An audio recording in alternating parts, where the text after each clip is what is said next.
ओम शांति। सभी दर्शकों को आज आप सभी को गुरु पूरब की जयंती बहुत बहुत हार्दिक शुभकामनाएं। गुरु पूरब गुरु नानक देव जी की जयंती, the first Guru of Sikh and Sikhism का जिनसे शुरुआत हुआ, हिंदुज़म की जिन्होंने प्रोटेक्शन की, जिन्होंने इस पूरे सृष्टि पर आकर के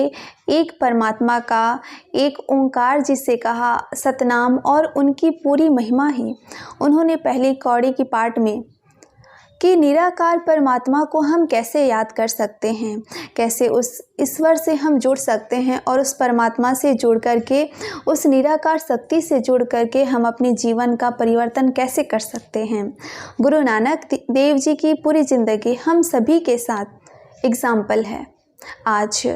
पूरा विश्व, हमारा देश और ख़ास सिख जगत गुरु नानक देव जी की इस प्रकाश उत्सव में, प्रकाश पर्व में बहुत धूमधाम से सेलिब्रेशन करते हैं। लेकिन दोस्तों, ज़रूरत है इस बात को जानने की, समझने की और रियलाइज़ करने की कि क्या गुरु नानक देव जी की टीचिंग्स, उनके दिए हुए उपदेश और उनके द्वारा दिया गया जो ज्ञान है और निराकार परमात्मा से जुड़ने का जो उन्होंने संदेश दिया, क्या हम उसे हर रोज़ अपने लाइफ में ग्रहण कर रहे हैं या सिर्फ एक दिन उनकी महिमा करके और बाकी पूरा साल हम भूल जाते हैं कि गुरु नानक देव जी की पूरी ज़िंदगी और उनके जो टीचिंग्स थे, जो उनके हम सभी के लिए जो उपदेश था, क्या उसको हम अपने जीवन में हमेशा धारण करके अपनी लाइफ को परिवर्तन करते हैं। गुरु नानक देव जी पहली कौड़ी में सबसे पहले उस परमात्मा को, एक ओंकार यानी कि परमात्मा एक है और वो निराकार है, उस निराकार शक्ति से क्या हम जुड़ने की कोशिश करते हैं? क्या हम उस परमात्मा को, अकाल मूर्त को, निराकार परमात्मा को अपने ज़िंदगी का अहम हिस्सा बनाते हैं या हमेशा उसका हाथ पकड़ के चलते हैं? बिल्कुल वैसे जैसे गुरु नानक देव जी ने किया। गुरु नानक देव जी का उपदेश था कि वो सतनाम है, उनका नाम ही सत्य है, वो कर्ता पूरक है, निर्गौर निर्वैर है, अजन्मा है, अजूनी सैभम है। यानी कि पहली कौड़ी के पाठ में ही गुरु नानक देव जी ने निराकार परमात्मा का पूरा संदेश और उसकी महिमा और उसके एक एक चीज़ को डिफ़ाइन किया है। लेकिन हम शायद हर रोज़ सिर्फ नाम जपने पर ही ध्यान देते हैं। अगर हमारी ज़िंदगी में इन सभी उपदेश और इतनी सारी ब्लेसिंग्स और टीचिंग्स अगर चेंजेस नहीं आते, इसका मतलब है कि हम प्रैक्टिकल जीवन में हम प्रैक्टिस ना करके हम सिर्फ पढ़ने पर ध्यान देते हैं। अध्यात्म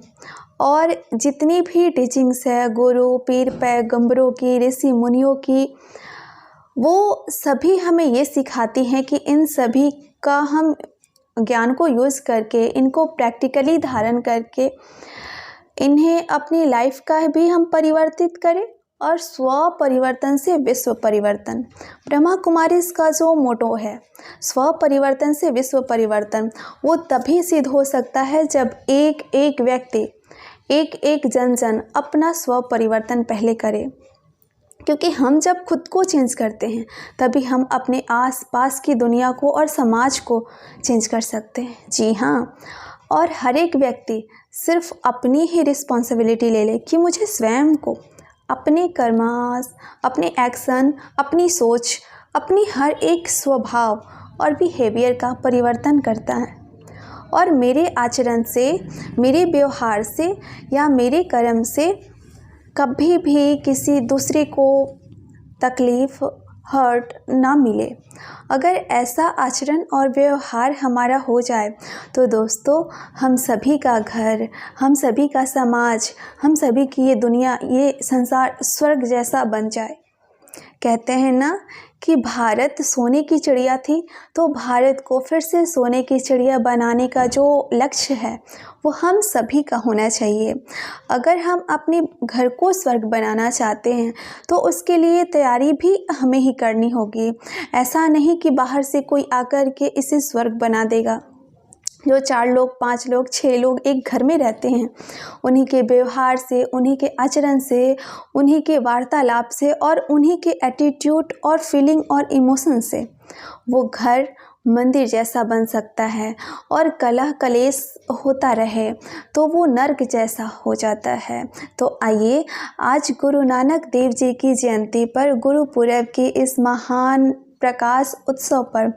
और सभी गुरु नानक देव जी की टीचिंग्स को याद करते हुए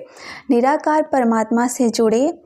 उन्हें अपने जीवन का हिस्सा बनाएं, हाथ पकड़कर परमात्मा का, जिसे अपना दोस्त बना करके अपने जीवन के लिए डायरेक्शंस परमात्मा से ले, उनसे अपने जीवन का एक ऐसा हिस्सा बनाएं कि जिससे हम हर रोज़ की ज़िंदगी में अपने लिए हमेशा सुख का रास्ता ही पिरोते चले जाएं। अगर हम देखेंगे कि इस तरीके से हम करते हैं तो हमारे परिवार के जितने भी मेंबर्स हैं, हमारे परिवार में जितने भी लोग हैं, वो सभी भी धीरे धीरे, अगर किसी ने कोई किसी तरह का कोई नेगेटिव है, कोई संस्कार ऐसा है या किसी दूसरे को पसंद नहीं आता है, तो वो भी धीरे धीरे चेंज हो जाते हैं। और इसी के साथ एक बात याद आती है कि गुरु नानक देव जी ने बहुत सुंदर रूप से एक नारी का ऐसा वर्णन किया है कि उन्होंने कहा कि सोक्यो मंदा आक्यो चंचन मेरा, उन्होंने पूरा श्लोक इस महिमा में गा दिया कि सिर्फ परमात्मा ही है जो एक नारी से जन्म नहीं लेते, उनके अलावा ये पूरा संसार नारी के एवज है। तो जब ये सारा संसार ही उससे पैदा हुआ है तो उसकी रिस्पेक्ट करना, उसका रिगार्ड करना, उसकी इज़्ज़त करना हम सभी का स्वधर्म है। तो गुरु नानक देव जी के टीचिंग्स को आइए हम अपने जीवन का उद्देश्य बनाएं, सिर्फ प्रैक्टिकली अपने जीवन में धारण करके उन्हें हम ग्रेटिट्यूड को रिस्पेक्ट और रिगार्ड दे करके, और तभी हम इसे सार्थक मानेंगे।